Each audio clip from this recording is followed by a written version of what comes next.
ఈ భస్మాన్ని రాజమండ్రిలో ఉన్న 2 శ్మశానాలు ఉన్నాయండి రాజమండ్రిలో.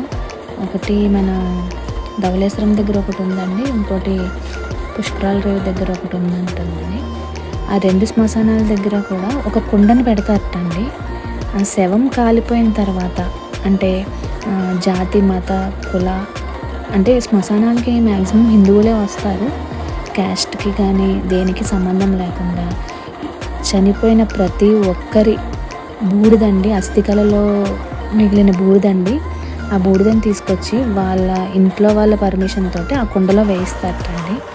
రోజు రాత్రి 9 అయ్యేసరికి ఆ 2 కుండల నిండా వచ్చిన బూడిదని మన ఆలయానికి తీసుకువచ్చి అక్కడ శుభ్రంగా జల్లించేసి స్వామికి ముందుగా నైవేద్యం పెడతారటండి. ఈ భస్మాన్ని నైవేద్యం పెట్టిన తర్వాత అదే భస్మంతో స్వామికి అభిషేకం చేస్తారంటండి.